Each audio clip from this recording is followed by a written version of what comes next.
I'm J. Jermaine Bay of Valodian Morris Pradium, Monte, Colorado. The acronym is AMPAC. I'm the Chief Judge of Consular Court. Today is Class 97, Class 97. What did we learn in Class 96? Well, we started learning a lot more by the good brother by the name of Taharka Bey of the Moor Science Temple, right?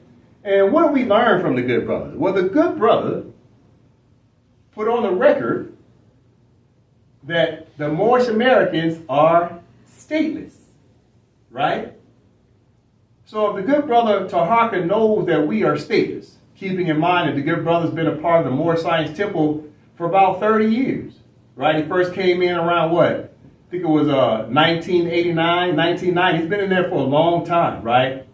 So the brother's very knowledgeable. So good brother Taharka is perfectly aware that Moors are stateless. And what else did he tell us that we need to do? He said, well, it's our fault as Moors. He said, we need to establish ourselves. He said, we need to build it. Build what? Well, the part in his video said that we as Moorish Americans, that's the terminology he was using. He said, we as Moorish Americans do not have our own nation state. He kept saying nation state. So he said the Moorish Americans are in the nation state of the United States of America. He said the Moorish Americans basically have been subjugated under the jurisdiction of the United States of America. Now, the Moorish Americans had an obligation to establish and rebuild ourselves. That way we could have our own nation state, right? This is the summary of what he was basically getting to. He was alluding towards this, right? But the question is, have the Moors established themselves? And the answer is no. Which Moors am I talking about? Moorish Americans. Moorish Americans are still in the status of Dorothy. The Moorish Americans are still in the jurisdiction of the Wizard of Oz, recognizing that Oz is America. Recognize that Moorish Americans have an obligation to return to Morocco, right, according to the Treaty of Madrid, 1880, Article 15, Paragraph 1. So good brother Taharka himself has an obligation to return to Morocco and establish himself based upon his self-determination to come back home, right? So we learn a lot from good brother Taharka, and we'll talk about that just a little bit more today, right? What else did we learn in Class 96? Well, we're taking a deeper dive to understand that the number commonly known as AA222141 that a lot of Moors use is assessed back to who? The United States Department of Justice. And who talked about that? Who put that on a legal document? Well, RB Publications is putting that AA222141 on their so-called legal documents. Right? So when we looked that number up, we found out that number is assessed back to what's called Title 22, Chapter 2, Section 141 to 143, which is assessed to the jurisdiction of the United States. Right? But it's also codified as what? What else is AA222141 codified as?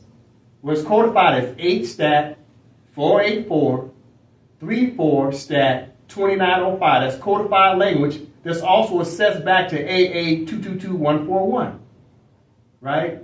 So when you start to study these things, you have to ask the question, why is it that RB Publications is telling us to use a number commonly known as AA222141 if in fact they know it's assessed back to the Department of Justice? Doesn't make any sense. We got to start asking some questions, right? So we learn more about that in terms of what's called Public Law 856 of August 1st, 1956, that put on the record that the United States of America has jurisdiction over anyone that refers themselves as an American national. And the United States of America has jurisdiction by treaty rights over Moorish subjects and proteges. We're learning this, right? So as we continue to take a deeper dive, right now, as the Moors know, we're trying to determine how do we settle the question of nationality in Morocco, right? That's what we've been talking about since Class 92, and today being Class 97. We're still trying to underscore how do we resolve this? How do we settle it, right? It's through education.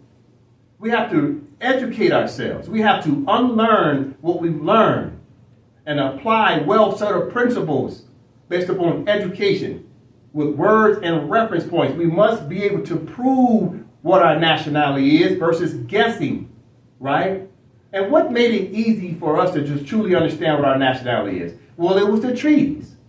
If treaties supreme law of the land, then all we had to do was go and read the treaties, because the treaties already expressed and disclosed our nationality. So you must have to ask yourself the next question: why wasn't the Moors studying and analyzing and examining the treaties inside and out? That's the question. So let's go ahead and continue with the class. As you know, AMPAC always opens up the Constitution. Constitution is paramount. As an example is AMPAC's Constitution. And what's the Constitution all about? Well, one of the things it's about, first of all, talking about the nationals, right? So in AMPAC's Constitution, it's about we the Moors in Morocco. But what about the Moors in Morocco? Well, we come under just protections, right? We come under just protections. Just protections of what? Well, we come under the just protections of established law, right? The first box that the Moors were supposed to check regarding law was to establish a constitution. That's the first law the Moors were supposed to enact. We were supposed to establish a law, and the first law is the Constitution. All laws are subordinate to the Constitution, all your internal laws. Right? Your internal laws are subordinate to a constitution. So we had to establish a law. Then once you establish a law, now that law provides what? Just protections. For who? Well, it protects who? All the Moors in Morocco. Well, what part of Morocco? Only the latitude, longitude of said state. Right? Well, what state? Okay, then you come down here, the proper written instrument, it tells you now what state you're talking about.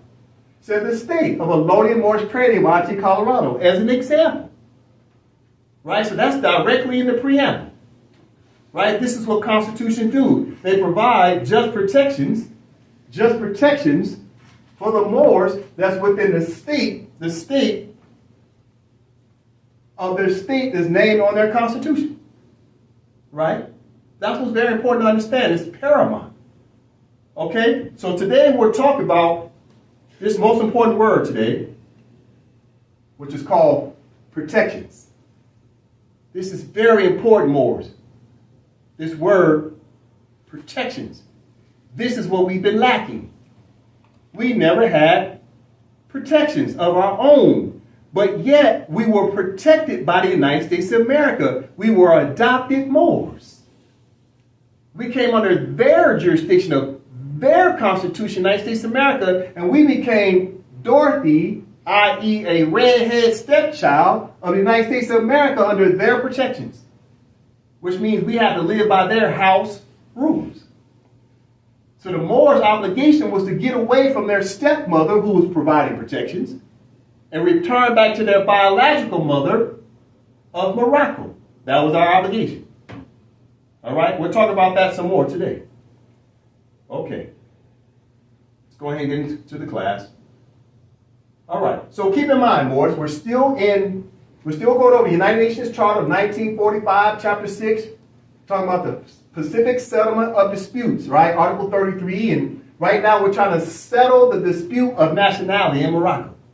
We have to talk about this in order to settle it, right?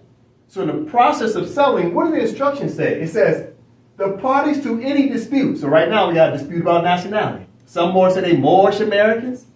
Some Moors say, no, I'm not Moorish American, I'm a Moor national. We got Moors that say they're Moroccan Moors. We got Moors that say they Wichita. We got Moors that say they Murs, M-U-U-R. You got Moors that say they're Hebrews. You got Moors that say they're Indians. You got Moors that say they're black. You got Moors that say they still Negroes. You got Moors that say they're colored. You got Moors that say that we are minorities. The list goes on. So we have an identity crisis on our hands that's creating a dispute. We are a fractionalized people. We have to learn how to repatriate back to one state. But that one state must have one common denominator. And what is that? The nationality. Well, it's simple. Tell me the name of the land, and then I'll tell you the name of the people. The land is Morocco, and everybody knows this, especially the Moors. Then why are the Moors calling themselves Americans if their land is Morocco? So we have to settle this dispute. And how do you settle disputes? Well, it tells you up here. Article 33, Section 1. The parties to any dispute, the continuance of which is likely to endanger the maintenance of international peace and security, shall first of all seek a solution by negotiation, inquiry, mediation, conciliation, arbitration, and judicial settlement. That's how you settle a dispute. So right now, AMPAC study session is at what stage of it? Well, we're seeking solutions. To what? The dispute. So right now, AMPAC study session is dealing with negotiation. I'm negotiating through this educational platform by talking on a public educational platform, right? I'm trying to negotiate by having what's called effective communication, talk about what we've done wrong and what we should do right. I'm seeking inquiry. I'm inquiring by looking at reference points, right? Problem, solution. But at some point, we have to get into mediation. Well, what's the mediation? AMPAC study session is trying to mediate as a middle person to talk to who? It's between Moroccan states and Moorish Americans. I'm trying to mediate through AMPAC study session, right? And eventually we get into conciliation to try to consolidate some type of understanding. But if we can't get to an understanding amongst Moors, only thing we're left with next is arbitration. That's the Consul General, who will send cease and desist notice if you keep calling yourself Moorish Americans. And I'm talking about Moorish American teachers who keep teaching this. And eventually we get into judicial settlement, and that will settle it. So AMPAC study session is about trying to extend a fellowship to all the Moorish Americans, especially the teachers, because we have to teach our educational platforms in a way where we give the people the truth and nothing but the truth. What type of truth? Well settled principles of treaty truth, right? If the treaty is supreme law of the land, let's start at the top and work our way down, because that's how we're going to settle it. But let me tell you something in advance. Technically, it's already been settled, because the treaties are well settled principles. But unfortunately, as a people, we've been indoctrinated so bad that we got to go through these steps of negotiation, inquiry, mediation, conciliation, arbitration, judicial settlement, just to derive at a place that's already been settled, because our treaties already settled it. Treaties are perpetual. What does perpetual mean? They're still in force today. Today being March 30th, 2023. All our treaties are effective and in full force and effect today, which means it's still settled principle. But we still got to talk about it, don't we? Why is that? It's because Moors suffer from what's called cognitive dissonance, right? We've been disenfranchised from our nationality. But we will come back together one way or another. And that's the truth. Okay, let's go ahead and continue. All right.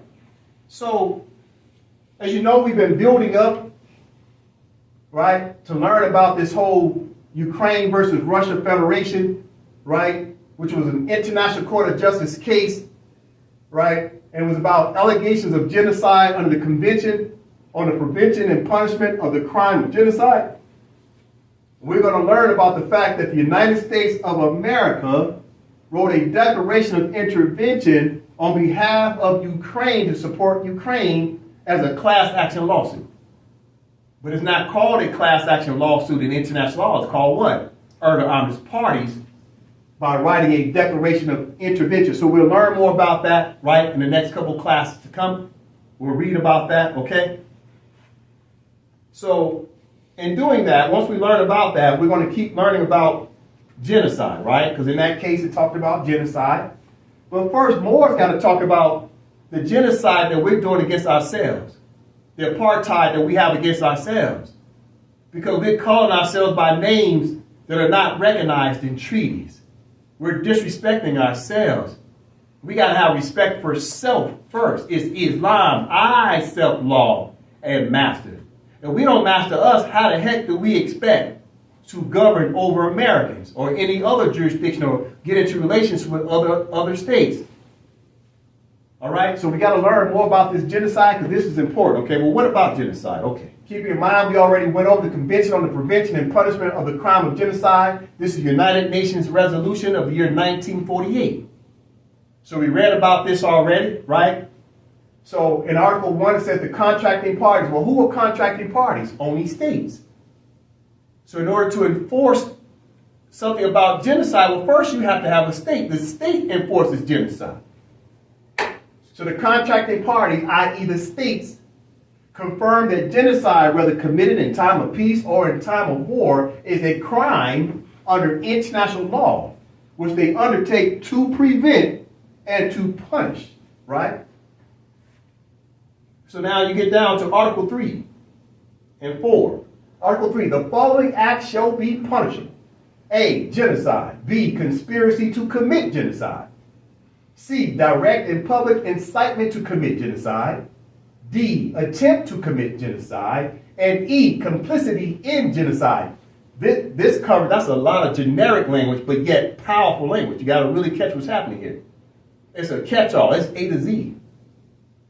So what are we supposed to do from there? You go and enact legislation that starts to tie in, to start to define what is genocide. You define it within your state with your legislation.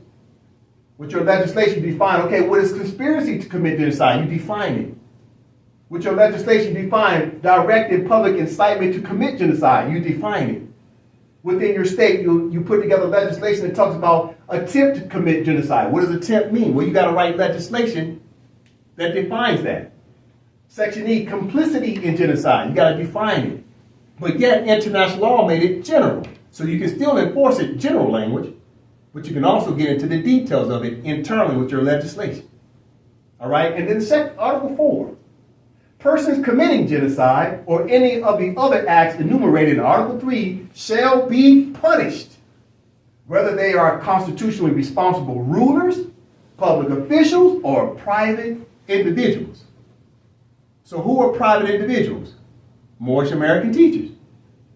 That unfortunately at some point there will be Moroccan law that says Moorish American teachers cannot commit conspiracy to commit genocide, because genocide means what? Trying to deny someone of their human rights. And all the Moors have a right to return to Morocco to be Moroccans, but unfortunately the Moorish American teachers keep telling Moors that they are what? Americans. That's an act of genocide. That's called miseducation. And that education is causing negligence, injury, and punitive damages for Moors. Moors are going to jail because they think they're the true Americans. Right? Moors are losing their houses, they're losing their cars, right? They're losing their jobs, they're losing their children, they're losing their freedom. All because of this miseducation. But the reality is that education that Moorish American teachers are teaching is an act of genocide. We'll talk about that some more. So when you start to understand this in terms of our obligations as Moorish states, you have to ask yourself the next question. Okay, then what were we supposed to be doing? Your brother Taharqa Bey said, we need to establish ourselves. He said, we got to build it. Well, if good brother Taharqa Bey was aware of treaties, such as the protected treaty between France and Morocco, because since the Moors wasn't doing their job to institute reforms according to the Act Algeciras of 1906, since the Moors did not enforce that treaty, then 5 years later, the Sultan decided to sign a treaty, bilateral treaty with France. So France would do the job on behalf of the Moors, since the Moors wasn't doing it. So what did France put right here? Okay, this is very important, Moors. You got to pay attention to what I'm saying. Even though this treaty has been dissolved in 1956, more specifically March 2nd, 1956. You must go back and study it because it's history. Something happened at this period of time that's very important to all of us as Moors. Okay, so this Treaty of Fez was signed March 30th, 1912, okay? 1 year before Noble Drew Ali even came on the scene. Well-settled principle, okay? It says the government of the French Republic and the government of His Sharifian Majesty desirous of inaugurating a regular regime in Morocco based upon internal order and general security, which will make it possible to introduce reforms and to ensure the economic development of the country, have agreed upon the following. Then it's going to get into some more steps. But what's important here? Okay, first of all, let's get an understanding. What is the definition of regime? That's an important word, okay? No.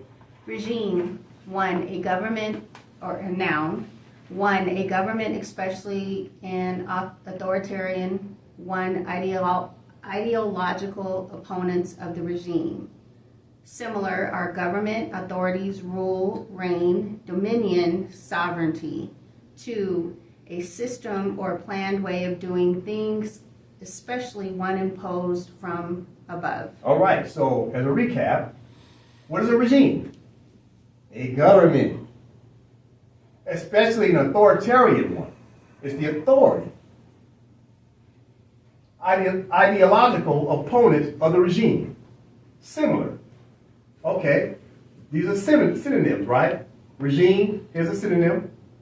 Government, authorities, the rule, reign, dominion, sovereignty.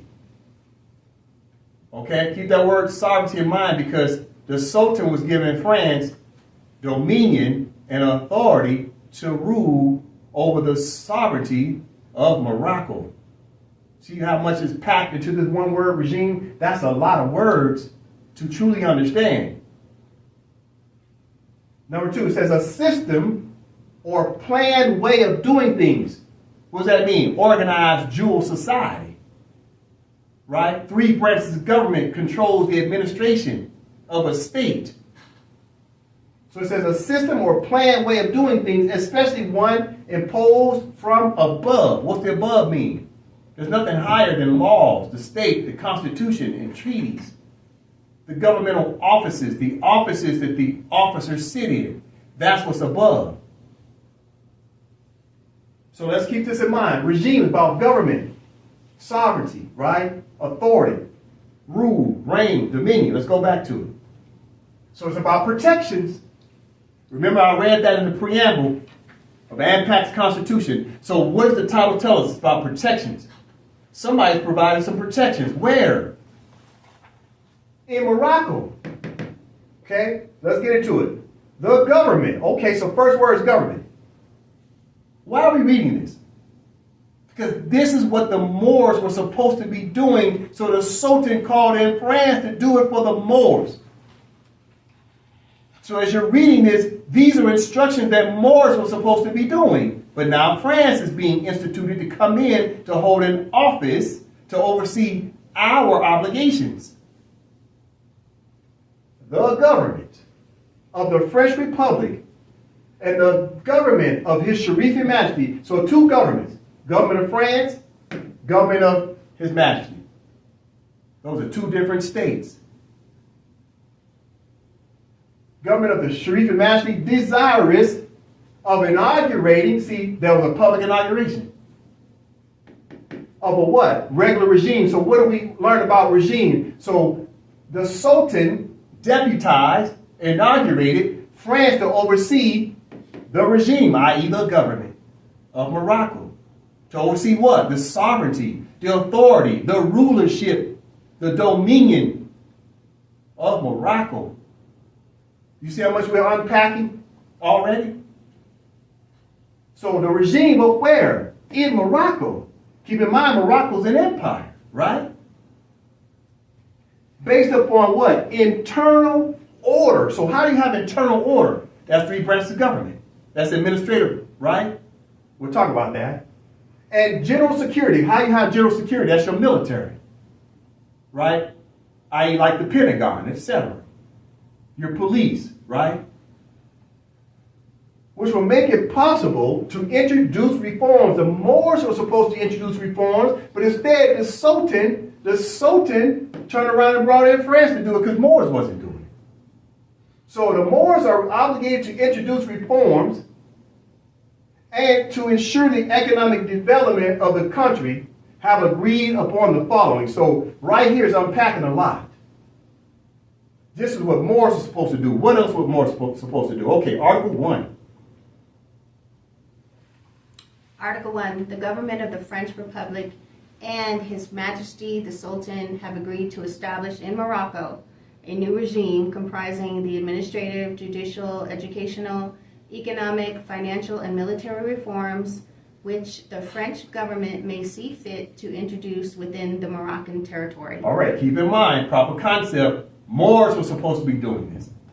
Now they're bringing in France to do this, and they gave France a public inauguration to oversee the government. Listen, Article 1, the government of the French Republic and His Majesty the Sultan have agreed, right, bilateral treaty, to establish in Morocco a new regime. What's that? New government. Moors, you hear Moorish Americans talking about, oh man, we got to stick to divinity and the ancient ways and blah, blah, blah. You don't know what you're talking about. Treaties are perpetual. You can't think of things as being old. What's supposedly old or ancient is actually modern. You got to do old things and mix it with new things to make it modern. You got to keep up with the clocks of destiny.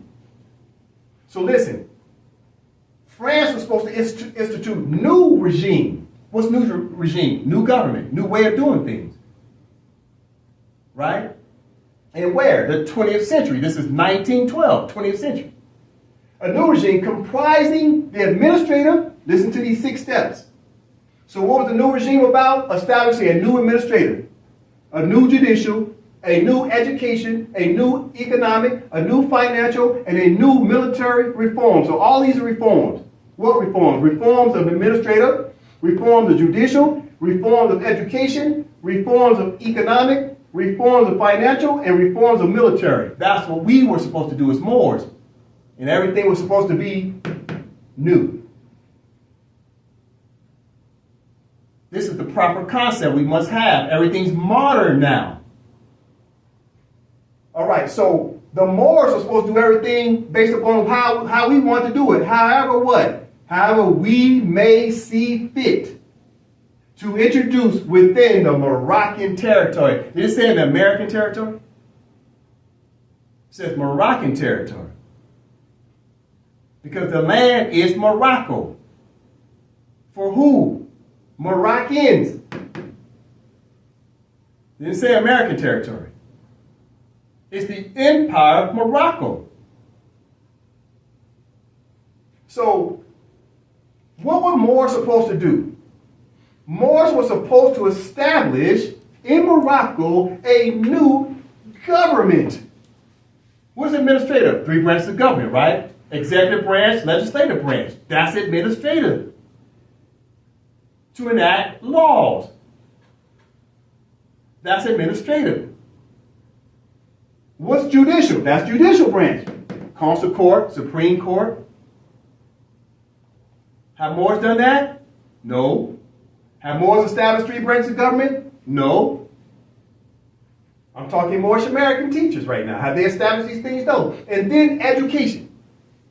What's the education about? New education to talk about what? The new administrative and judicial parts of the government. 3 branches of government is new. Then you can talk about money, economics, or economics. Then you can talk about financing. Then you protect it with your military reforms.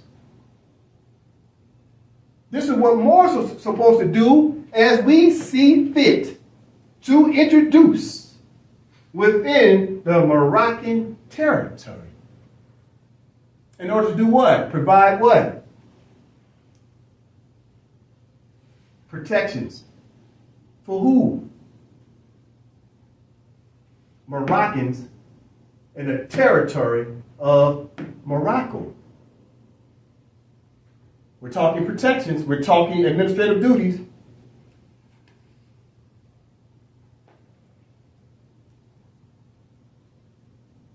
Let's go down to Article 6.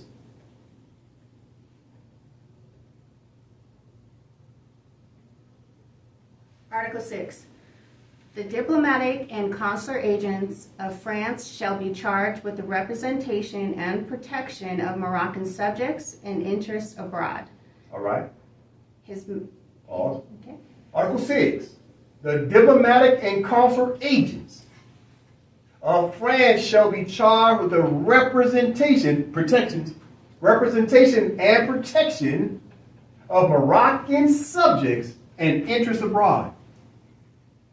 So since the Moors weren't looking out for themselves, the Sultan told France to look out for who? Moors. Moroccan subjects. Moors. The Moors. M-O-R. So we were supposed to be looking out for ourselves, but instead, another protector was put together to babysit the Moors, to provide protections for us, because the Sultan wasn't doing it. So they brought in France. France was more energetic about doing it. They're more enthusiastic about doing it. What is the interest abroad? Well, that's about the administrative, economics, right? Financial. So France about to come collect the taxes while simultaneously looking out for Moroccan subjects, right? There's something else I wanted to show you. Let me go back up to Article 1. So the regime, Article 1, was the regime, the government, right? The rulership, the administration, the regime shall safeguard the religious status, the respect and traditional prestige of the Sultan, the exercise of the Mohammedan religion and of all religious institutions, in particular those of the Habus, right? Now check out this highlighted area.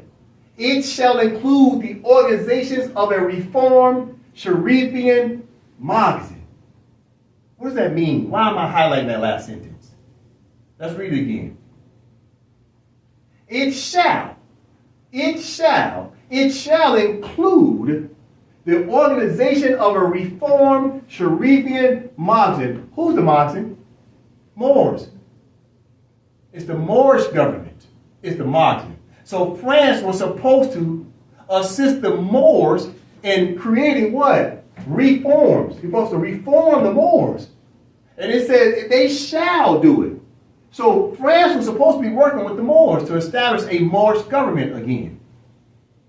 But did France do it? No. So that was a breach of treaty when they didn't come and wake up the Moors so that way the Moors could rule along with France. Because France was acting like the Sultan at the time. They violated this treaty. This is why when you look at France versus United States of America, 1952, which is the ICJ judgment, this is why, one of the reasons why the ICJ allowed the United States to hold on to a limited civil and criminal jurisdiction over Moors. Why? Because the ICJ was looking at this treaty. And they said, well, France, it looked like you were supposed to be, it says, shall include these Moors to help govern. You didn't do it. You breached the treaty. You got greedy. So since you breached the treaty and the Moors aren't governing with you, that means we don't have to let the United States of America govern over the Moors since you didn't govern over the Moors. France, you were supposed to wake up the Moors. You didn't do it. The United States don't want to wake up the Moors. Nobody wants to wake up the Moors. Why? Because they don't want to pay taxes. And they don't want to come under the civil and criminal jurisdiction of Moorish courts. That's why. But yet the treaty said it shall include, what shall include? The regime, the government shall include the organization of a reformed Sharifian magazine. And the magazine are Moors. That was their job. Okay. So since we had an obligation to put together these administrative three branches of government and judicial branch of our own state jurisdiction, right? That was our obligation. We failed to do it. So what happened? Okay. In the absence of us following instructions, what happened? This is what happened. RE Bay Publications. RE Bay Publications is just a third-party website. The more, once they were fractionalized and we did not come together as an organized regime, we had no administrative, judicial, right, educational, right, economic, financial, and military reforms. We didn't put it together. We didn't learn how to govern. So what happened? We just went off and did our own thing. We are a fractionalized society of Moors who are not governing based upon standard operating procedures to govern each other. We don't have no government. What does government mean? It means to govern over the affairs of the nationals based upon a strict sense of laws. So because of that, we end up with things such as RE Bay Publications, which is not a government. It's not a state. But it's taken the place of trying to act like a state, to issue nationality cards as if it's a state, to issue name corrections and name changes and judicial notices. It's got all the bells and whistles, but it's nothing but smoke and mirrors. It's not even de facto. It's just simply, unfortunately, patently frivolous and arbitrary and capricious processes. It has no judicial power whatsoever. It has no state powers. It has no regime powers. And this is not a knock on RE Bay Publication, but this is what happens when we're not organized.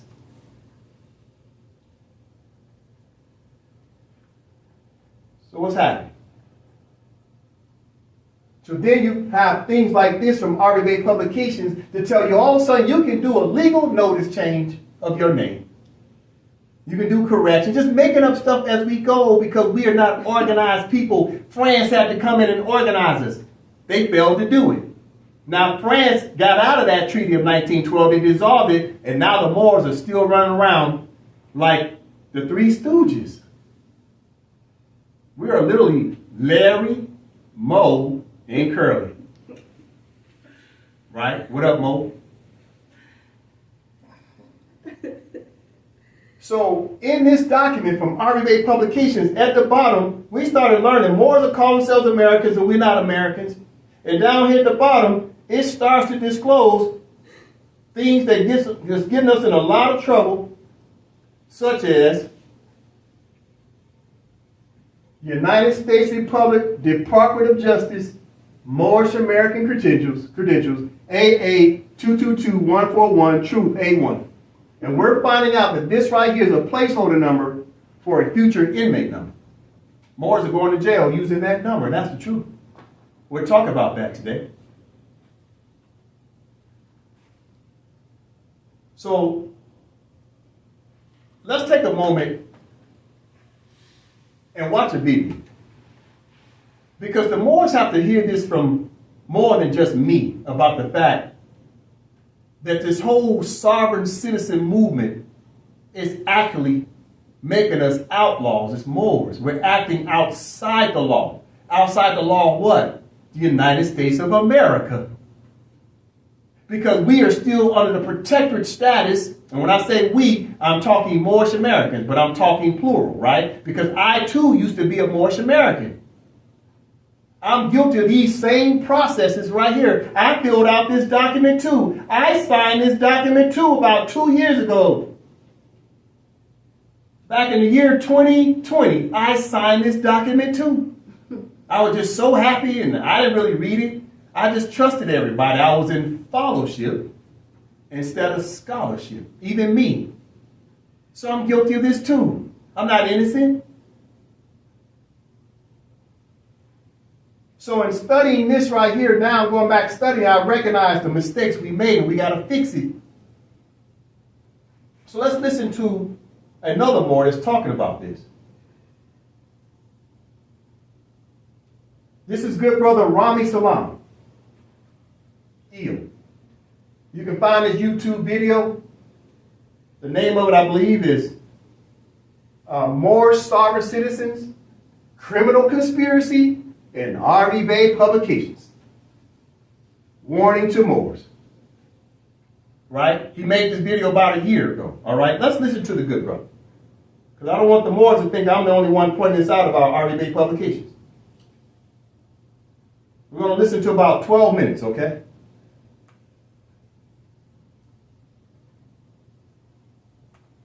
Messing with me, and I was trying to find the other ones I have, but I couldn't find them. So I hope I'm coming in clear. If so, I don't know, figure something else out. Let me see. Pencil. Alright, peace, peace, peace, peace, peace. I'm Rami Salam Mel. Thank you for watching. Thank you for joining us. We have an important class today. Moorish Sovereign Citizens, Criminal Conspiracy, and R.V. Bay Publications, a warning to Moors. All Moorish Americans, all Moors out there, all people in general. This is a warning, but specifically for my Moorish American brothers and sisters, the ones that stick to the true teachings, that follow the teachings of Noble Drew Ali. I want to make that distinction very clear. That is who, when I say true Moorish Americans, that is who I am speaking about. Moorish Americans that follow the teachings and the guidance of Noble Drew Ali, who was the founder of the Moorish Science Temple of America. Let's see. What we're going to do today, I got a whole lot of information that I want to get to and want to cover. What's important, after this class, it's a bunch of links in the description. Check those out. Don't believe what I'm saying on this. I want you to read for yourself.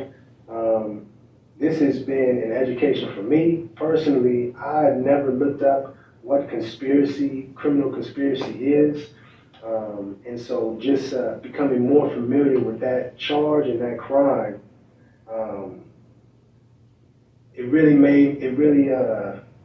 moved me to say I really need to make sure that I inform the people, do my best to provide this information, because we're living in some dangerous times, and it's good to be informed. So, all right, cool, audio clear so far. Peace, peace, peace, peace, peace.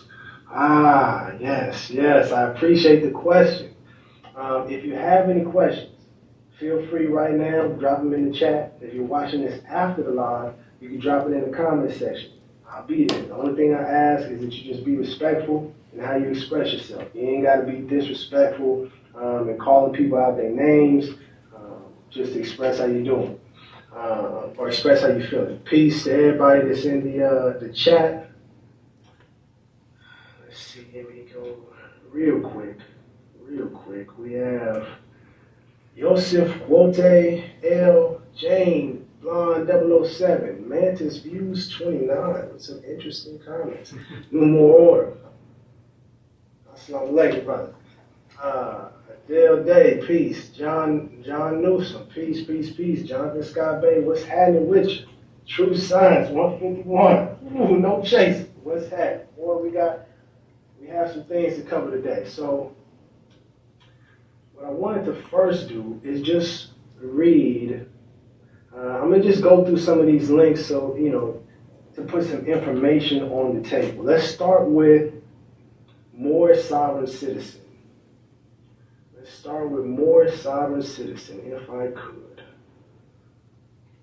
Well, let's start with Sovereign Citizen. Let's get down to the foundation, okay? What is a sovereign citizen, okay?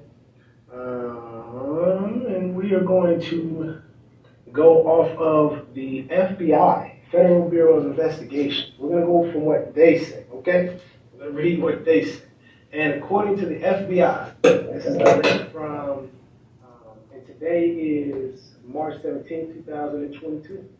This is coming from April 13, 2010, domestic terrorism. This is very important. Domestic terrorism is the overarching umbrella, and then underneath that is the sovereign citizen movement or sovereign citizens. And the FBI describes sovereign citizens as anti-government extremists who believe that even though they physically reside in this country, they are separate or sovereign from the United States. As a result, they believe they don't have to answer to any government authority, including courts, taxing entities, motor vehicle departments, or law enforcement. This causes all kinds of problems and crimes.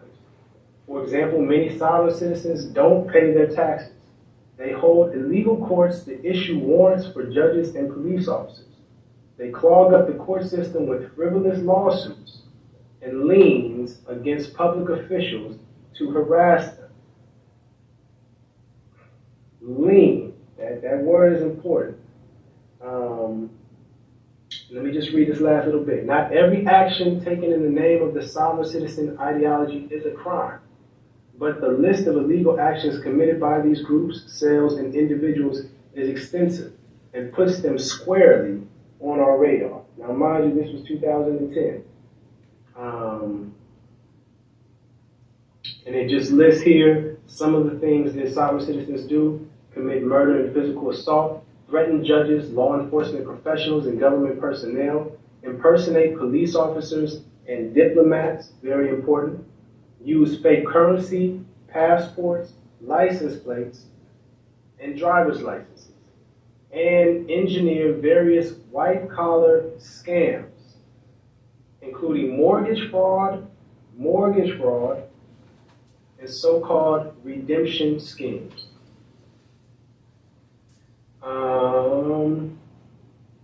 Yeah. And I mean, here they even list some of the cases that was going on. I won't get into that just yet. I'll double back. So that's the very base. But then on top, or the sub-level under sovereign citizens now is a more sovereign citizen. And wondering what that is, drop the link in there.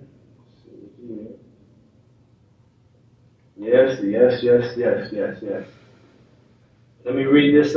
This is coming from the Southern Poverty Law Center, Fighting Hate Extremist Files, Group More Sovereign Citizens. Members of Moor sovereigns, called Moors, have come into conflict with federal and state authorities over their refusal to obey laws and government regulations.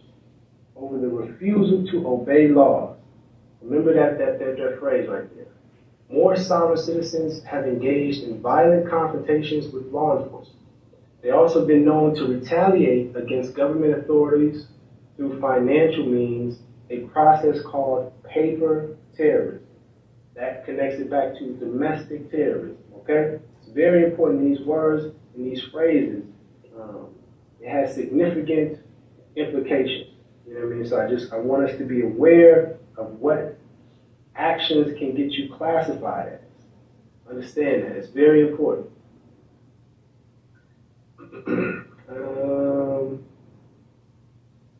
They give some examples of different more sovereign citizen ideology. And here they have examples listed: Moorish Americans Resource School via Facebook, talking about your straw man in all capital letters. They have an excerpt from Taj Street Bay. They have an excerpt from Dr. Aline Bay. They have an excerpt from Rise of the Moors. Okay? The origin of the Moor sovereign citizen movement the origins of the Moor sovereign citizen movement are difficult to ascertain and often misunderstood. Here we go, very important. According to law enforcement sources, Moor sovereign citizens are closely affiliated with the Moor Science Temple of America.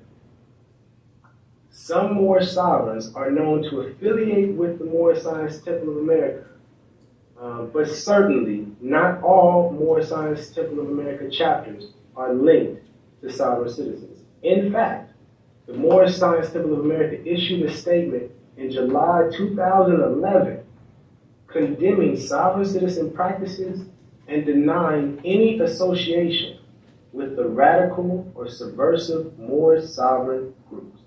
Very important to put that on the record. And I'll just say right here personally, again, emphasizing again, the Moorish Science Temple of America, Prophet Noble Drew Ali, and true Moorish Americans, those that follow the teachings of Noble Drew Ali, have nothing to do with Moorish sovereign citizens or any sort of Moorish sovereign citizen ideology. To stay to the end, because I'll give you some references from Noble Drew Ali that validate and just prove that to be plain, just as clear as day, that there should be no confusion. And that's part of why I'm doing this, to help further clarify and further draw that line in the sand to make that distinction clear. Because true Moorish Americans, I am telling you, you do not want to be confused or misidentified or misclassified or tied in or associated with or affiliated with or connected with Moorish sovereign citizens. Very important that you make that distinction for your own safety, for you and your family's safety. It's not a game. This article speaks about the Washita Nation and Moorish sovereign citizens. But I wanted to also go to another article real quick. And this was from 2011, actually. Here we go. I'll drop this link in the chat for you.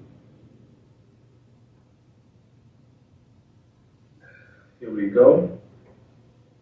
And this is titled, just to be clear, this is also from the Southern Poverty Law Center. Members of Moorish groups and other black Americans are taking up the ideas of the radical sovereign citizens movement. And this is from August 24, 2011. So understand how long these things have kind of been going on. I'm not going to get into all of the article. It's interesting, and I think you should read it for yourself. It speaks about paper terrorism and some examples of some questionable actions. But what I wanted to focus on specifically was under the section Other Moorish Offshoots. Sovereign ideas have leaked into other black Moorish groups as well.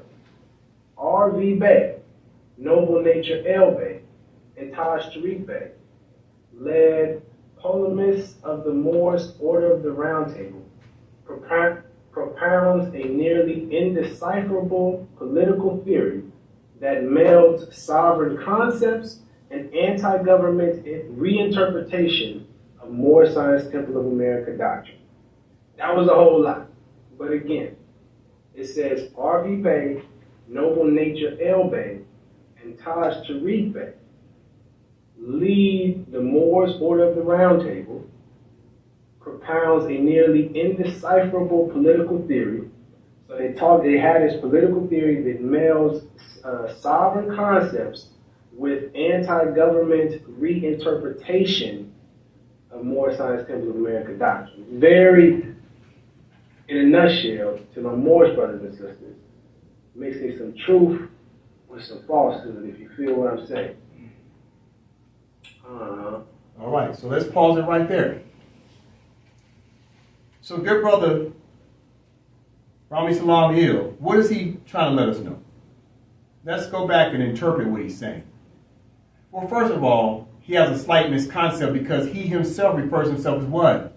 A Moorish American. Right? So good brother, with all due respect, you got to go back and study the treaties yourself, right? Because there's no such thing as Moorish Americans as a legal personality in the treaties. We are Moroccans, right? But what is it that he's truly pointing out? He's pointing out the fact that the civic Moors, this is what the civic Moors call themselves, the civic Moors believe that they are the true Americans and that they don't come under the jurisdiction of the United States of America. Right? This is what the Moorish Americans are saying. So therefore, they're challenging the courts, they're challenging the cops, they're challenging laws, they're challenging everything, codes, policies, statutes, the whole nine. They're giving pushback, right? So therefore, a good brother, Rami Salam, is trying to say, hey, this is not what we're supposed to be doing. Right? He's not trying to be negative. He's just trying to point out what the FBI is saying in terms of laws. Right? But at the end of the day, what is it that he's not saying? It's not so much as what he's saying, what is it that he's not saying? He's not telling you the solution. See, it's one thing to point out a problem, but you must also follow it up with a solution, right? So the solution that we were supposed to try to establish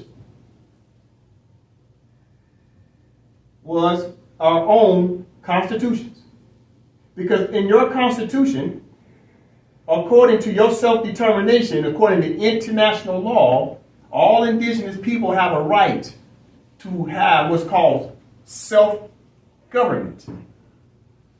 According to our treaties, we are Moroccans, and the Moroccans have the obligation to do what? Govern with a what? New regime. And since the Moors wasn't governing themselves or governing the Empire of Morocco, the Sultan brought in France to start to govern over our affairs, right? That's what's happening right here. Okay? That's Treaty of Fez, 1912.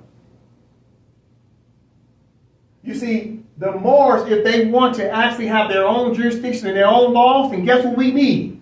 We need a what? Government. Until then, we're still under the protections. We're under the protections of the United States of America. We got to get out of their jurisdiction. But as long as you're still Dorothy in the land of Oz, you have to abide by Oz's laws. If you don't want to abide by the wizard's laws in the land of Oz, Oz being America, you got to do what? Click your heels 3 times to come back home. What are you coming back home to? Okay, you're desirous? The Moorish Americans are desirous to come home. Okay, you desirous? Okay, you know what you need? Public inauguration. Right? To establish what? A regular regime.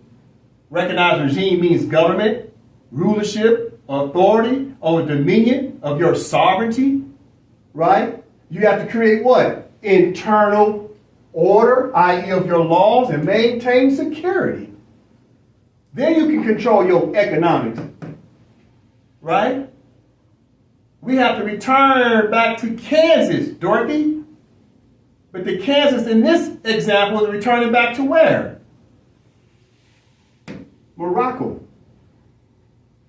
Right? And then you get into Article 1. This was the Moors' responsibility to do what? To establish in Morocco a new regime, new government, comprising of the administrative, judicial. So that's 2 branches. That's executive branch, legislative branch, judicial branch. And then we have to educate each other about our what? New regime. And then once we have established our administrative, judicial, and education, then we get into economics, financial, and military reforms, and establish these things how? However we may see fit to introduce within the Moroccan territory. But right now, we're not in the Moroccan territory. We're in the United States of America's territory as Dorothy. Keeping in mind that Dorothy, when she finally clicked her heels 3 times, where does she reappear? She reappeared where? Right back where she left off, in the middle of the street. So what do Moors need to do in terms of reappearing? We got to do what? Repatriate back to the state of what? Morocco, the territory. So when you look at Rami Salam, go back and look at the video. He's telling you the FBI is talking about, the FBI is the wizard. In the land of Oz, with Oz, America. Well, Dorothy, you got to get out of the FBI's jurisdiction by pledging your allegiance back to your Moroccan state, which is the 3 branches of government. So Rami is trying to say, if you're going to be in the jurisdiction of America, as a Moorish American, you got to abide by American laws. If you don't want to abide by it, then return to Morocco. And until then, you're going to be considered an outlaw. Because you're working outside of laws of what? American laws. Or you can be an in-law, come back to Morocco and be in the law of Morocco. You got to choose between, right? So what was Dorothy's responsibility, or what Rami Salam is talking about, okay? Up here, right here, what do we have? According to the Treaty of Madrid, 1880, right? Article 15, right? Article 15, Section 1. Any subject of Morocco who has been naturalized in a foreign country. Dorothy was naturalized in Oz. So any subject of Morocco who has been naturalized in a foreign country and who shall return to Morocco, right? So Dorothy has returned to Morocco, that's the Moors. So after having remained for a length of time, Dorothy was in the Wizard of Oz for a length of time, equal to that which shall have been regularly necessary for him or her to obtain such naturalization. Dorothy was in the land of Oz for a period of time. She was in naturalization status. She was trying to return to Kansas, right? Listen. Dorothy had to do what? She had to choose between the entire submission to the laws of the empire. What empire? Moroccan Empire.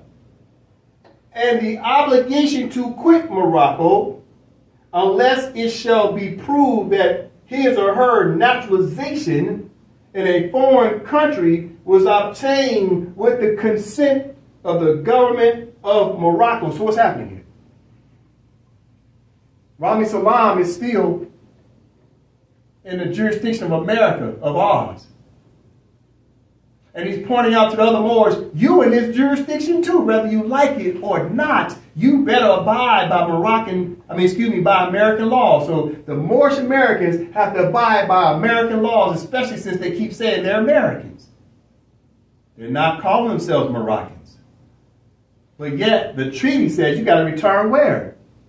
You got to return to where? You got to return back to Morocco. Any subject Morocco shall return to Morocco. But how you call yourself American if you're supposed to return to Morocco? Right? But how do you return to Morocco? Okay, here's what we were supposed to be doing. Returning back to a government. They have the administrative, legislative branch, executive branch, judicial branch. There it is, right there in your face. Then we're supposed to educate each other. AMPAC study session is the educational piece. Keeping in mind, I'm the chief judge of council court. And then AMPAC has three branches of government. It has a legislative branch and executive branch, and I oversee the judicial branch. And AMPAC study session focuses in on education. See, we're following the instructions. AMPAC, as a state, as an example, is following the instructions. And this is why I keep talking about education. We have to rein in the order of nationality. All right? What else? Good brother Taharka, we learned this in class 96.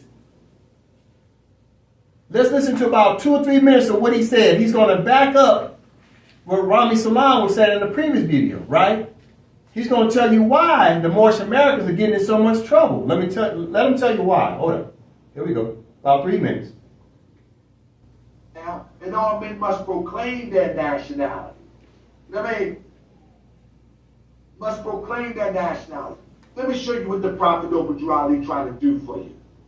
What he's trying to do for you is not to disconnect you from your ancient ancestors, but trying to reconnect you to your ancient ancestors. So, Prophet Obadiah says that you are Moorish American, right? So here we go. You are Moorish American. But hold up. If you look at French American, they have a land that they come from called France. And we are a nation state. We're not a nation state, we live in a nation state. The nation state that we live in is called the United States. You hear what he said? He's saying that Moorish Americans don't have a nation state. But we live in the nation state of the United States of America. So he's recognizing the United States of America, right, as a state, and the Moors are subjugated underneath the United States of America. Right? He's recognized that we are what? Stateless, because if we had a state, we'd be over here with our own state. It'd be the United States of America and a provincial Moroccan state government. So as long as the Moorish Americans are underneath the United States of America, then they have to abide by the laws of the United States of America. If you don't want to abide by the laws of the United States of America, you have to return to Morocco and pledge your consent back to a Moroccan state government. It's as easy as that. So he's also recognizing that the Moors didn't have a nation state, that we're still in the jurisdiction of the United States of America, i.e. the FBI, who's the wizard, is governing over Oz, and Oz is America. And the Moors right now are outlaws, and they refer to them as being what? Sovereign citizens. The word sovereign citizen means you are Dorothy trying to overthrow the wizard while you're in the land of Oz. I.e., what America's trying to tell the Moors is this. Moors, y'all got to learn how to read your treaties. And until you finally go back home to your biological mother of Morocco, as long as you're over here with your stepmother of America, you're going to abide by your stepmother's laws of the house. You're going to live by the house rules. When you return back to your biological mother of Morocco, then you abide by Moroccan laws. But you still are under the protection of the United States of America, and you shall abide by the rules just like all Americans. This is what's happening, right? So now the Moors, the civic Moors, are the ones who are unfortunately acting like outlaws. And I say that respectfully because the civic Moors just want remedy. But they've been taught wrong. There are soldiers and warriors in this good fight to try to decolonize, and no one's taught them how to do it. No one has taught the Moorish Americans on how the other 55 African states got their Declaration of Independence. How did the other states of Africa decolonize? It's called a constitution. What type of constitution? A new, modern constitution in Africa. The vast majority of the African states, all their constitutions start around 1957 to present day. All their constitutions. Go look it up. Go look at all their constitutions and look at the date of their Declaration of Independence. They all start around 1957. The vast majority came into existence in the 1960s. And a few more came on in the 1970s. They are new regimes in an ancient land. And why haven't the Moors taken the time to study the Africans? Go look at the European states. They got 50 states. Go look at their constitutions and see the dates on them. They're all modern constitutions. So the Moors say, oh, we can hire self. I can't tell. Because hire self would mean you've been studying world history. You've been studying Moorish history, which is world history, because the sun never sets on the Moroccan Empire. Why haven't we been studying constitutions of the world instead of studying the United States of America's Constitution? Let's find out what the Moorish Americans been doing. So Rami Salam Il talked about Tashriq Bey, right?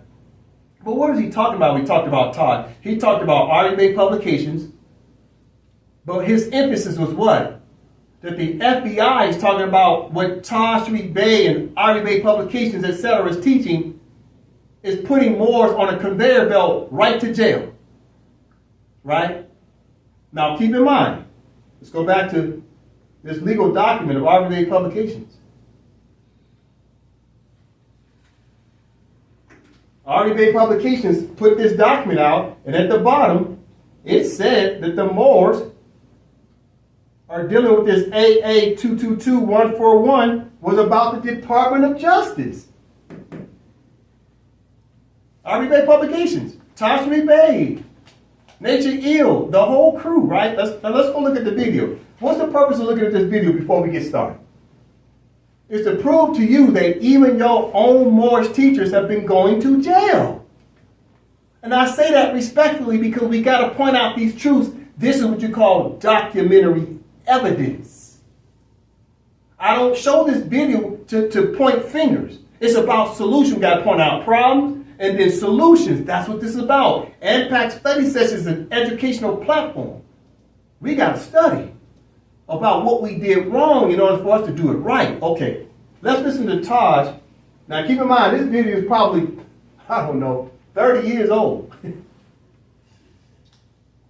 can look at Taj, look how much younger he looks, right? I think Taj right now is about 76, and I'm assuming when he shot this video, he's probably in his 40s. Okay, listen. Or the inalienable right is the foundation basically of all suits, because that's the only way a tort can happen. In other words, they have to impose upon you outside of a issue of jurisdiction or issue of their power or right upon yours. And a suit in its nature is the reclaiming or the public announcement or the processes by which you... Let me pause. Notice he just said the word jurisdiction. He's challenging jurisdiction. But my question to Taj Rebay is this. Tell me the name of the jurisdiction, Taj. What's the name of the state that you're talking about jurisdiction? Are you talking about the jurisdiction of the United States of America? Or are you talking about the jurisdiction of a Moroccan state? See, he's not identifying, he's not qualifying which jurisdiction.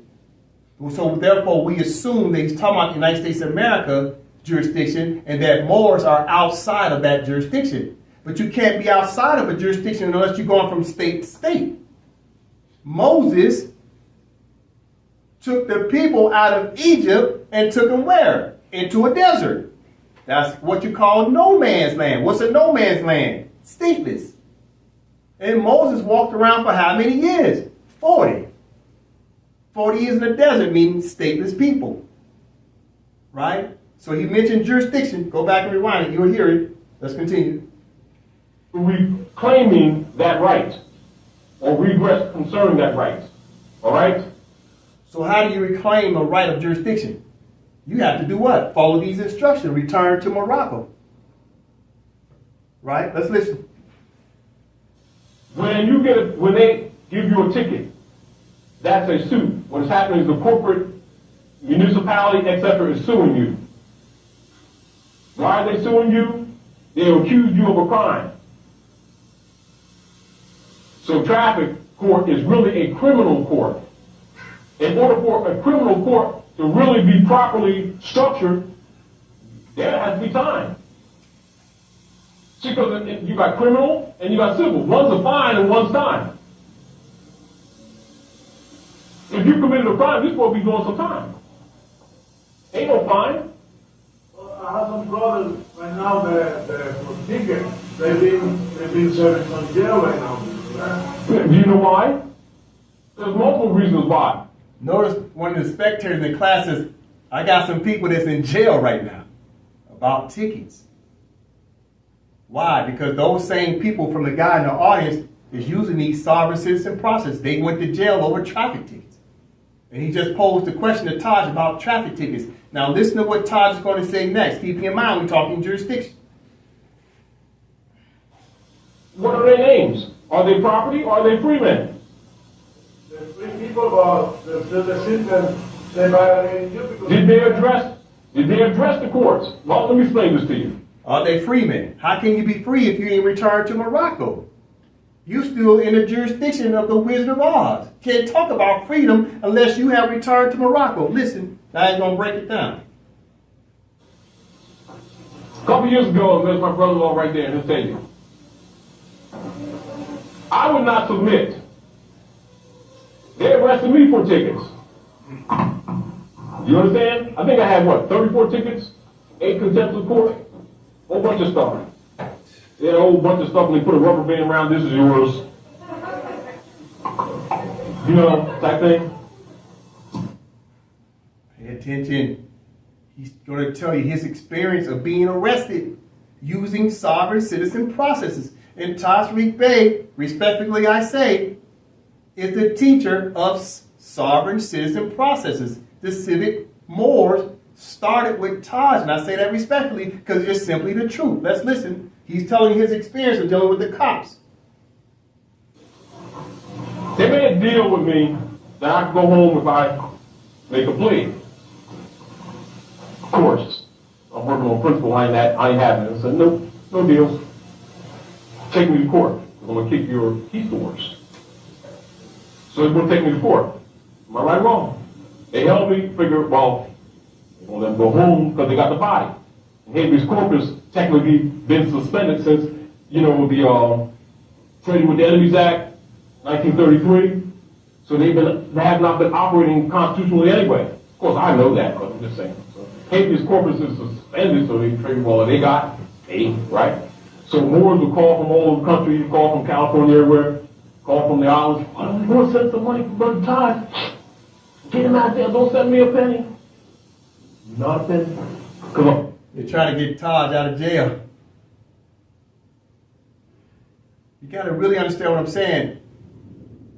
If Tariq Bey is the foremost authority on how to be the most powerful civic Moor, and he went to jail, what does that tell you about the other Moors' status soon to come?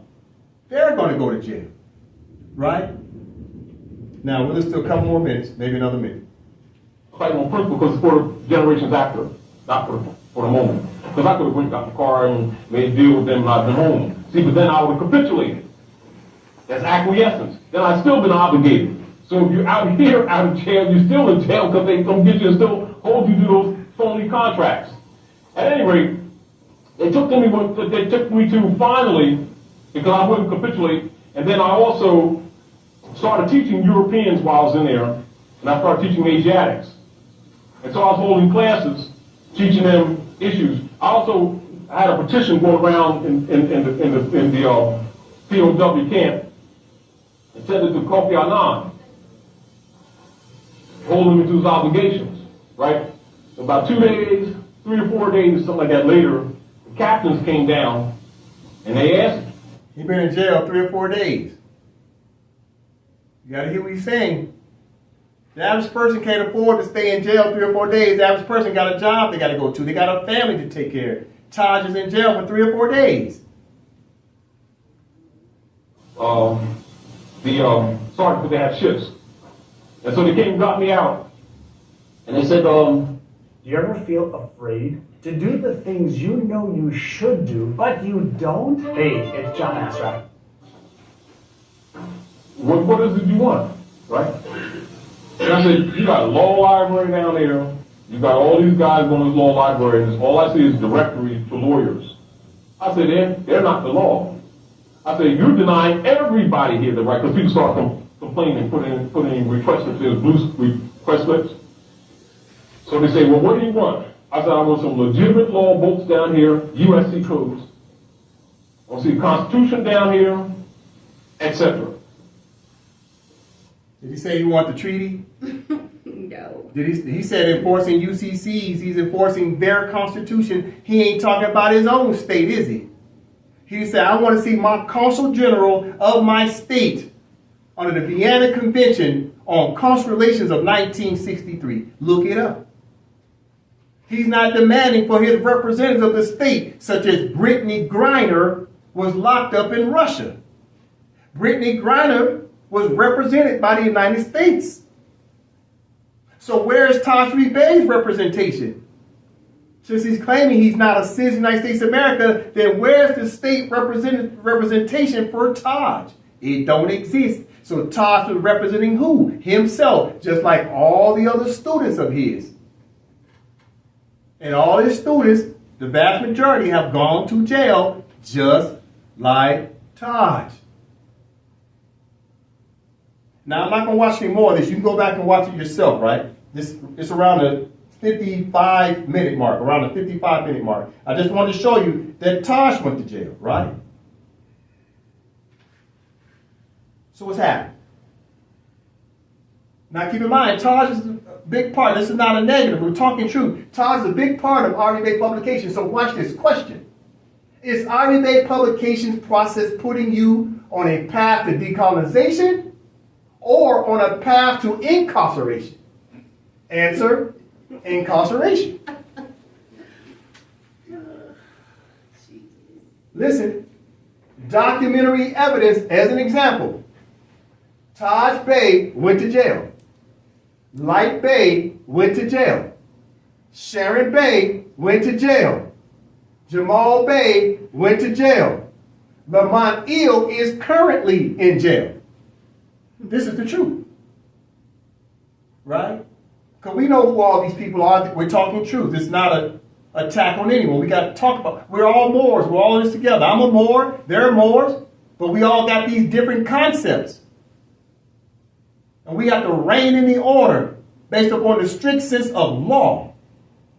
And the law, first law, was these treaties. None of these Moors right here I just listed, besides Sharon. Now Sharon has returned to Morocco, from my understanding. She's returned because she's working with Moroccan states. But all the rest of these Moors have failed to follow the obligations of treaties. Taj Tariq Bey is still a Moorish subject. He's a subject of Morocco that's still what? Naturalized. Where? In a foreign country. And he's trying to get a break for freedom. You're not a slave to say, I'm going to make a break for freedom tonight. He keeps trying to make a break for freedom while he's still on the plantation. And unfortunately, good brother Taj is still teaching the other slaves who want freedom, but they're all running around on the plantation and they ain't got off of it yet. All because we have failed to read the instructions. Here are the instructions. The good witch in the movie of Wizard of Oz gave Dorothy instructions. Here are our instructions for Moors. We have been negligent, and that negligence has created punitive damages. Moors have been going to jail. Moors losing their houses, cars, children, and they're losing their freedom. Let me show you something. This is AA 222141. Right? Because AA 222141 is codified. We've been through this. Nova, please read this. United States statutes at large containing the laws and concurrent resolutions enacted during the second session of the 84th Congress of the United States of America in 1956. So what we're about to read has been enacted since 1956. 1956, we're in the year 2023, and Moorish Americans have not understood this yet. So we're going to read it one more time. Can you please read that for me? Public Law 856, Chapter 807, page 773 through 774, U.S. Code 22 USC 141 through 143, Statute 8 Stat.484.34, Stat 2905. All right, and all that's connected to what? AA 222141. You see the 22141? So you got 22, so it's what? It's Title 22, Chapter 2, Section 141 and 143. You got to understand this. Go look it up, right? And it's assessed to AA 222141, right? And we've already learned that RDA Publications is putting this on their document that says AA 222141 is assessed to who? Department of Justice. So the Department of Justice, going back to it, is this, Public Law 856, right? That gives the jurisdiction of the United States of America over Moors. Let's read it. Okay, I'm ready.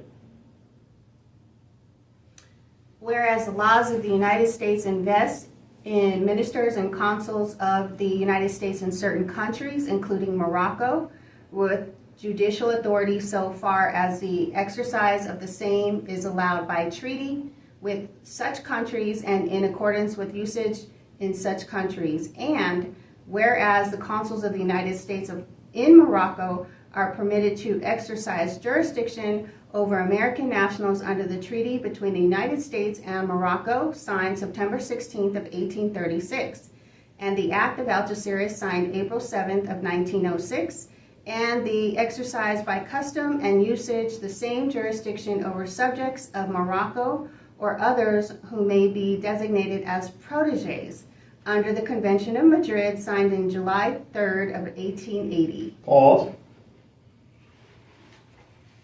So what's happening? This treaty right here said if the Moors failed to return to Morocco, then the United States of America got jurisdiction over who? Well, anyone who calls themselves an American national, and anyone who is still what? Anyone who's still a subject of Morocco, as well as anyone who's still designated as protégés. Those are all Moors. These are Moors. Moorish Americans who call themselves Americans, right? And still got jurisdiction over subjects of Morocco, and protégés, because protégés under what? A protectorate status. What's the protégé about? Okay. What's the protégé about? This. It's all about protections. Everybody's been providing protections as an umbrella for Moors, except for Moors. So, Taj Tariq Bey went to jail. Why? Because the United States of America still got jurisdiction. Light Bey went to jail. Why? The United States of America got jurisdiction. Sharon went to jail. Jamal went to jail. And Lamont Hill is still currently in jail. Why? Because they failed to follow the instructions. And there's no such thing as Moorish Americans. You're supposed to be returning to Morocco. You ain't American in Morocco. You're just simply Moroccans in Morocco. Your nationality is Moroccan. Now let me show you something. Watch this. Rodney Burton Bey went to jail. Who's Rodney Burton Bey? Most Moors don't know who he is, do we? Okay, I did a class on this already. I did a class on it. Here it is. Go research on YouTube, look up United States versus Burton Bey, right? You'll find it on our old YouTube channel. I did this video over a year ago to talk about this case we're about to look at now. This is a case about a Moorish American. It was an Oklahoma case that went to appeals with the United States. We're going to read it. It's only 6 pages. You're going to find out a lot in here. And then you have to ask yourself the question, why aren't the Moorish American teachers talking about this? All right, let's, first of all, let me just say, the date was April 6, 2021, when this case took place. It was the United States of America, the plaintiff, versus Rodney Levon Burton. But Rodney refers himself as a Bey, right? But what's the problem? He's claiming to be Moorish American. Ain't no such thing. He's claiming to be what? Not a citizen of the United States of America, so he's an alien. And most importantly, he can't prove anything he's saying to the United States of America. He doesn't have the proper written instrument of what? Let me show you what he's lacking for the most part. He's lacking a constitution. He has no what? He has no protections. We're going to learn about that. Okay, so this case was about Oklahoma. The feds got jurisdiction over North Dakota and Oklahoma. That's one of their jurisdictions, right? Over their region. Okay, let's take it from the top. 6 pages. We'll get through it. Order and judgment. Before McHugh, Kelly, and Briscoe circuit judges, appellate defendant Rodney Levon Burton appeals to 1 count conviction for being a felon in possession of a firearm in violation of 18 U.S.C. Pause. Now, immediately as soon as you read it, your brain will tell you, oh, he must have did something with a firearm. Here's what I need the Moors to understand as you read it. You'll have to go back and listen to this again. It's not about his firearm. You're going to learn it was about jurisdiction. That the United States is basically going to tell Burton, you can't prove that you're a Moor. See, it was never about the firearm. It was about jurisdiction. You're going to learn that. So go back and read it. Go back and watch this video and you will see it, okay? All right, let's take it from the top. Order and judgment. Before McHugh, Kelly, and Briscoe Circuit Judges, appellant defendant Rodney Levon Burton appeals his one-count conviction for being a felon in possession of a firearm in violation of 18 U.S.C. Is that case law? Case law.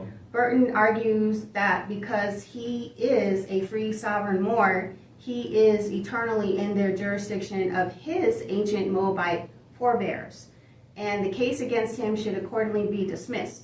Pause. Look at what he's saying. Listen, Moors, pay attention, because this is what Moors are being taught. Burton argues that because he is a free sovereign Moor, he's saying he's free, but how did he get freedom if he didn't return to Morocco? He's been miseducated, right? Then it says he is internally in the jurisdiction of his ancient Moabite forefather. How is he in the jurisdiction of Morocco if he hasn't returned to Morocco through the proper written instrument? You see the mistake he's already making?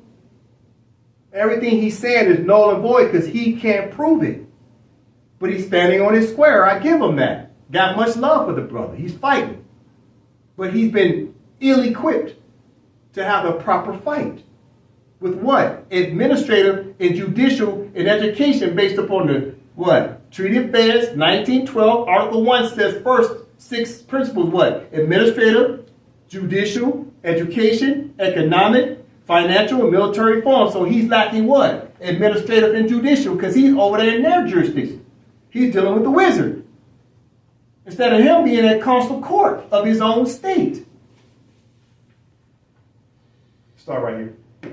Burton argues that because he is a free sovereign Moor, he is eternally in the jurisdiction of his ancient Moabite forebears, and the case against him should be accordingly be dismissed. When Burton raised this issue before the district court construed Burton's arguments as a motion to dismiss for lack of jurisdiction and denied the motion. Case law. Burton was found guilty after a jury trial. He has timely appealed, exercising jurisdiction under 28 U.S.C. 1291. We affirm Burton's conviction. This case began May 2019 when Tulsa police officers responded to a report of a man pointing a firearm at passing cars. ROA, Volume 3 at 25. Officers arrived at the scene and found Burton, who continually repeated a statement regarding his Moorish beliefs, during which he reported that his name was Rodney Burton Bey. ID, Burton was carrying a bag, and officers could see the stock of a revolver protruding from the bag. After arresting Burton, officers searched the bag and recovered a Colt .357 Magnum revolver loaded with 6 rounds of ammunition. At the time of his arrest, Burton had previous convictions for marijuana possession and being a felon in possession of a firearm. Case law.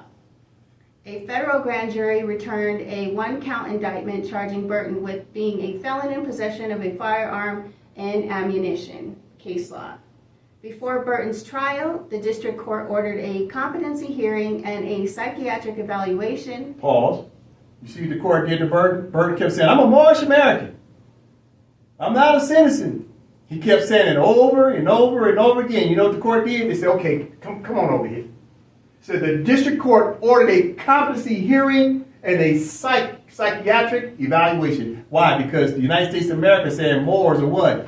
Insane. Why do they say we're insane? Because we keep doing the same thing over and over again, expecting a different result. Moorish Americans have been going to jail for decades saying that they're Moorish Americans.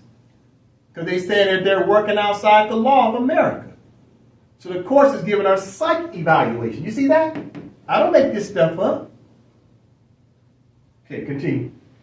Burton was found competent to stand trial, case law. Burton proceeded pro se after refusing appointment of counsel. However, a federal public defender served as his standby counsel throughout the trial, case law. Burton filed several affidavits with the district court, arguing in part that he was not a citizen of the United States and that the court therefore lacked jurisdiction. Also, he's filing all these patently frivolous and arbitrary and capricious written affidavits. He's not talking about his state. He's not talking about the fact he pledged his allegiance and returned back to Morocco through the competent authority of the state. So Burton is in violation of the treaties. And what did we learn in Public Law 856? That the United States of America has jurisdiction over who? American nationals, who keep saying they're Moorish Americans, and the United States of America has jurisdiction over Moorish subjects, these Moorish subjects, and proteges.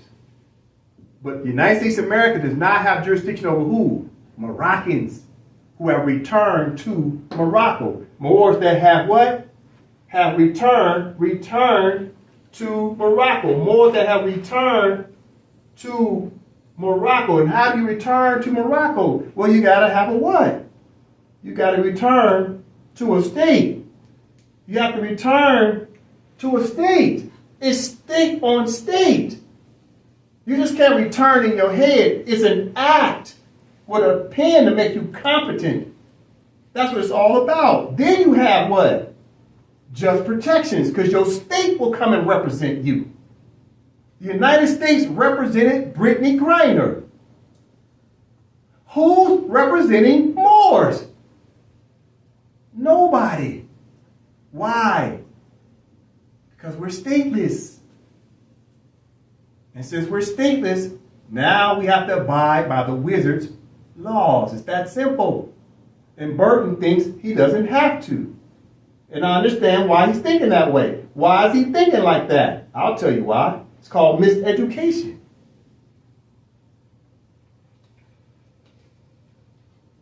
Okay. Let's start right here. Burton filed several affidavits with the district court, arguing in part that he was not a citizen of the United States and that the court therefore lacked jurisdiction over him. Burton also alleged that he was not the same person named in the indictment and was instead a third-party intervener. The district court construed these affidavits as motions to dismiss, to transfer for lack of venue, and to compel production of information. The court denied the motions, case law. Burton's case proceeded to trial, and a jury subsequently found him guilty, case law. Burton was sentenced to a term of imprisonment of 30 months. Pause. So Burton tried to use that whole straw man, oh man, that stuff's in all capital letters. That's not me. Well, that sounds good. Moore's been studying that whole all caps theory, right? Even though it's true, but guess what? It's irrelevant. Why? It ain't got nothing to do with your jurisdiction. All caps is where? In the jurisdiction of America. What were you supposed to be studying and doing? You were supposed to be returning to Morocco. There is no all caps in Morocco. Why keep studying the straw man when in reality the straw man under treaties is really what? A subject of Morocco. That's what the straw man is. The straw man is a subject of Morocco. That's the proper vernacular you should have been using. It's not a straw. It's a subject of Morocco that was supposed to return to Morocco and pledge its consent to a Moroccan government. But instead, we're arguing with these people saying, no, see, Judge, that's not me in the all caps. It's irrelevant. You're supposed to say, no, Judge, I have my representation because I returned to the state and my consul general will be here any minute. I'm going to stay quiet and let my state represent me like Brittany Griner did. You think Brittany Griner was in Russia talking about quo warranto? You think Brittany Griner was in Russia talking about writs of mandamus? You think she was over there trying to challenge the judges? You think she was over there talking about a default judgment? She stayed quiet. She had representation. Where's the Moore's representation? Where was Taj Tariq Bey's representation when he went to jail? He's stateless.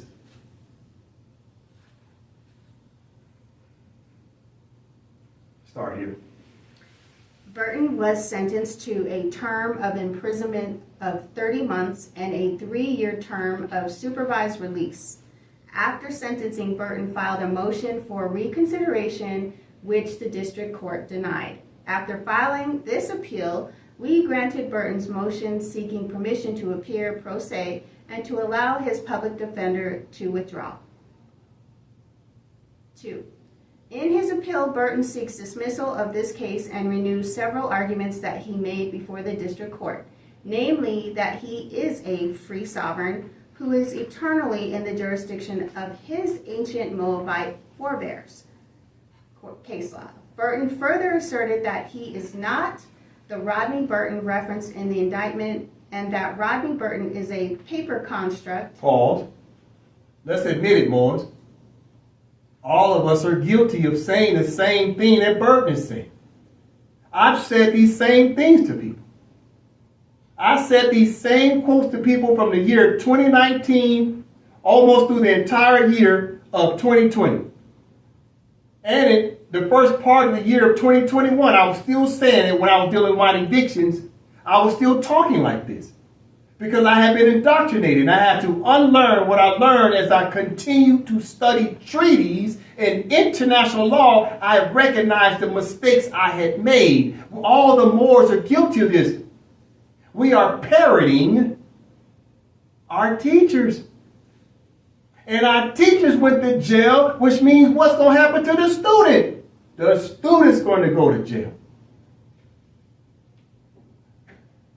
So I feel for the good brother because he's standing on his square. But what type of square? It's a square of incompetency, not competency.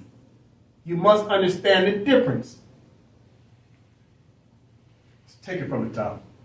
In his appeal, Burton seeks dismissal of this case and renews several arguments that he made before the district court, namely that he is a free sovereign who is eternally in the jurisdiction of his ancient Moabite forebears. Case law.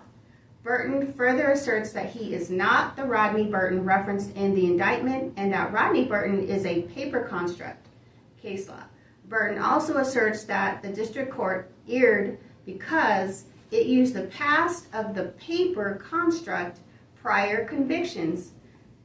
Like the district court, we construe these arguments as a motion to dismiss for lack of jurisdiction.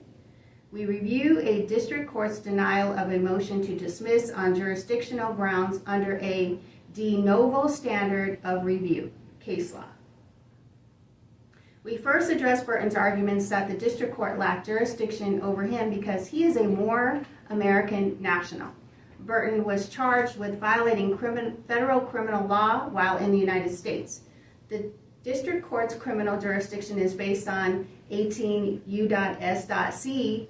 3231, which provides that federal district courts of the United States shall have original jurisdiction exclusive of the courts of the states of all offenses against the laws of the United States. Further, the laws of the United States apply to all persons within its borders. Pause.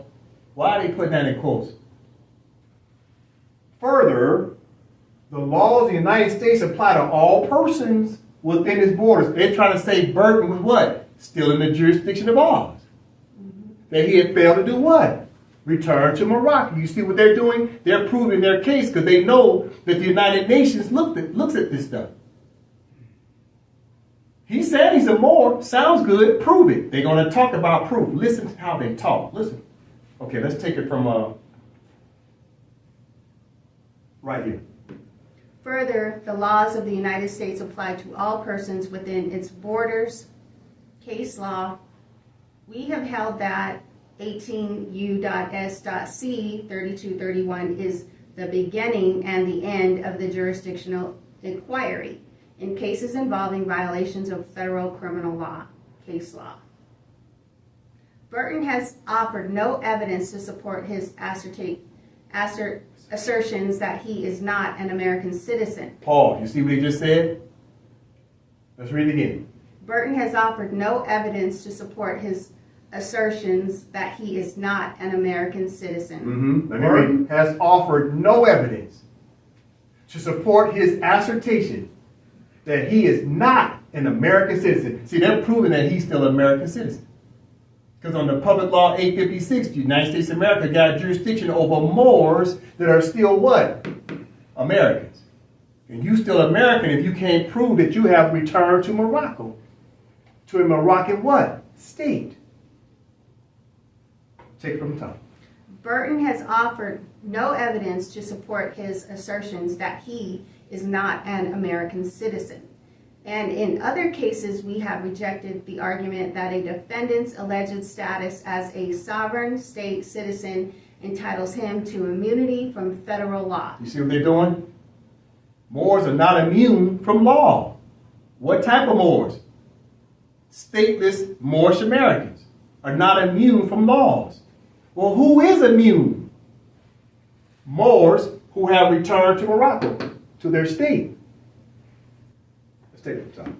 Burton has offered no evidence to support his assertions that he is not an American citizen. And in other cases, we have rejected the argument that a defendant's alleged status as a sovereign state citizen entitles him to immunity from federal law.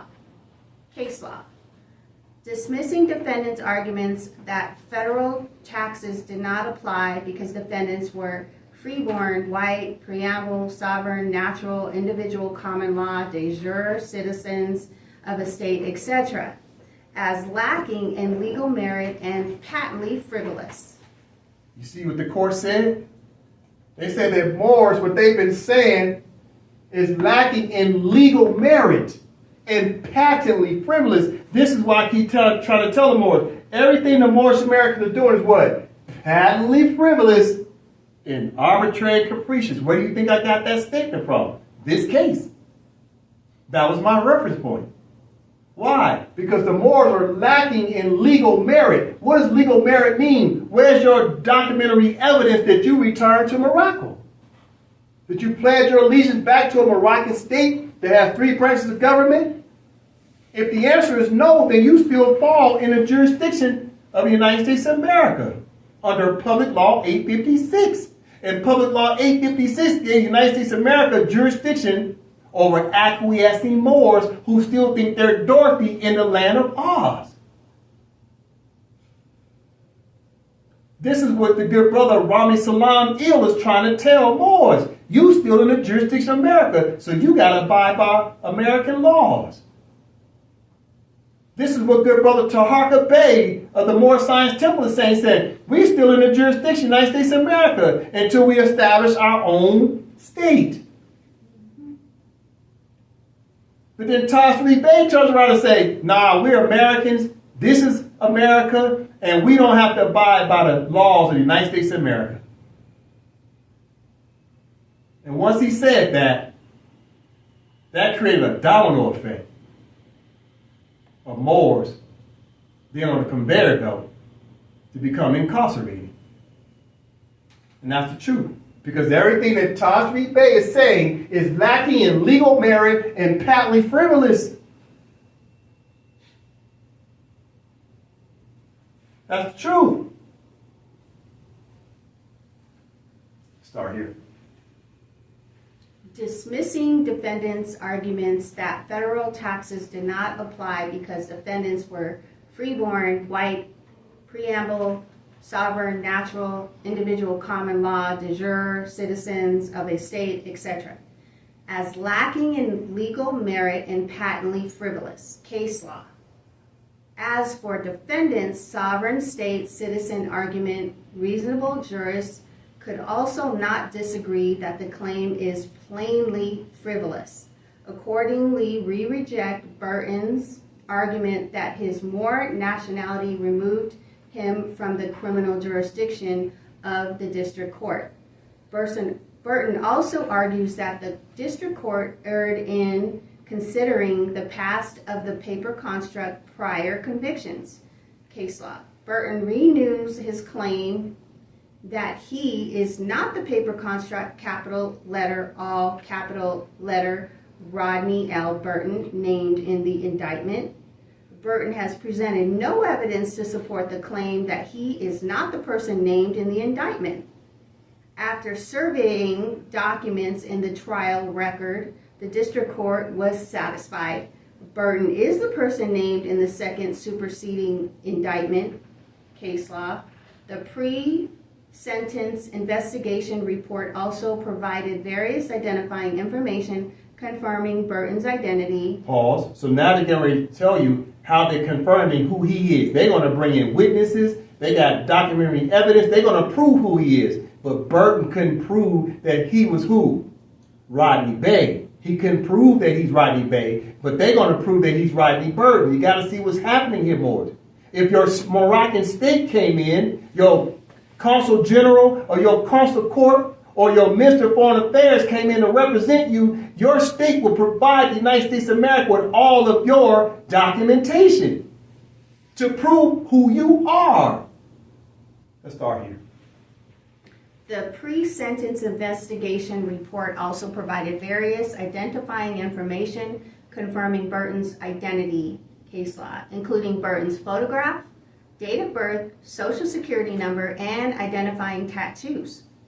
During the trial, a probation officer who was familiar with Burton from his prior convictions identified Burton as the same person who had previously been convicted of being a felon in possession of a firearm. Case law. Thus, there was ample evidence to conclude that Burton is the same person named in the indictment, and aside from his own statements, he has presented no evidence to the contrary. You see what they're doing? Do you think Brittany Griner was trying to prove who she was while she was in Russia? Or did the United States of America go over there and prove who Brittany Griner is? Do you understand what I'm saying, boys? Let's continue. Right here in small print. This is the footer. This is very important, boys. Listen. Number one, footnote. Burton also mentions in his opening brief the Peace and Friendship Treaty between Morocco and the United States, but he does not explain how that treaty affects the district court's criminal jurisdiction in this case. Case law. As the government notes, nothing in this treaty supports Burton's position that he is exempt from criminal prosecution in the United States. Case law. We therefore reject Burton's argument that the treaty provides him with immunity from criminal prosecution in the United States. Why did they put this in the footnotes? Why did they just put this in the body of the case? You see, you got to understand in the footnotes, they make a note to self and note to Burton. What are they saying? Burton is trying to do what's called self-executing treaties.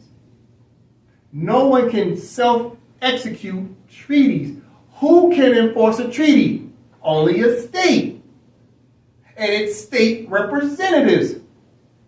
Brittany Griner wasn't over there talking about the United States of America's laws and treaties. She stayed quiet. Who came and spoke on her behalf? United States. The United States was over there enforcing any agreements they have with Russia. Burton could not enforce a treaty by himself. Only the consul general or Minister of Foreign Affairs or the ambassador or whoever was sent to represent Burton could be the only competent authority to represent Burton. Burton couldn't represent himself because Burton is just a national or citizen. National citizens cannot enforce treaties. Only the competent authority of your state can enforce treaties. They're the only ones that's been given the authority to go and represent a treaty as the elected officials or appointed officials of the state. So they're telling Burton, yeah, you're talking about that treaty, but there's nothing in the treaty that gives you the right to execute it on your own, A. And B, you're still an American because you, by your own admission, said you're what? A more national. He said he's a more national. If you go back and read it, you'll see, i.e. a Moorish American. And also they know that he hasn't provided any of this evidence. They know he hasn't produced a constitution, no allegiance to said constitution of the state, nothing. No evidence to the contrary. So let's read this section again. Footer. I got it. Burton also mentions in his opening brief the Peace and Friendship Treaty between Morocco and the United States, but he does not explain how that treaty affects the district court's criminal jurisdiction in the case, meaning he couldn't explain that he had returned to Morocco. The Treaty of Peace and Friendship, Article 22, talks about the fact that it must be the consular court that validates the state and validates who he is. And he couldn't explain it. But guess what? He's guilty of doing the same thing all the Moorish Americans do. I was guilty of it too. I was in fellowship repeating all this stuff. He's just got a playbook that he's saying that all the Moorish Americans are saying. And guess what the feds are doing? They're repeating this stuff. They're parroting what all the Moors are saying. It's a playbook that all the Moors use, and the feds know the playbook. And they're putting Moors in jail because Moors don't know this playbook. They only know the civic Moor playbook, but they don't know treaty playbook. They don't understand how to declare their independence and return to Morocco. Why? Because the Moorish American teachers haven't taught them why. But they're going to learn today through this, okay? Let's continue. Because there was ample evidence to conclude that Burton was the same person who had been previously convicted of various felonies, the district court also did not err in permitting the jury to consider Burton's prior convictions. During Burton's trial, the government presented evidence that Burton had previously been found guilty of being a felon in possession of a firearm. Presenting testimony from probation officer Michael Woolridge, confirming that Burton had previously been convicted of being a felon in possession of a firearm. The government also introduced evidence that Burton received a sentence of 2 years for possession of marijuana in April of 2002, and that was his second marijuana offense, case law.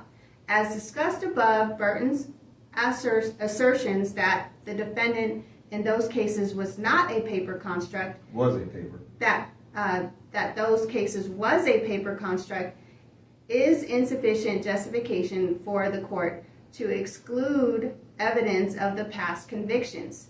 Therefore, the district court did not err in considering proof of these past convictions and determining his criminal history, or in allowing the jury to consider them in determining Burton's guilt. 3. For the foregoing reasons, we affirm Burton's conviction entered for the court, Mary Beck Briscoe, Circuit Judge. So he tried to appeal this case, and he still lost the appeal. He invoked everything that every Moorish American uses. He threw the whole kitchen sink at him. And he went to jail, right? All the Moorish Americans are going to jail. All of them.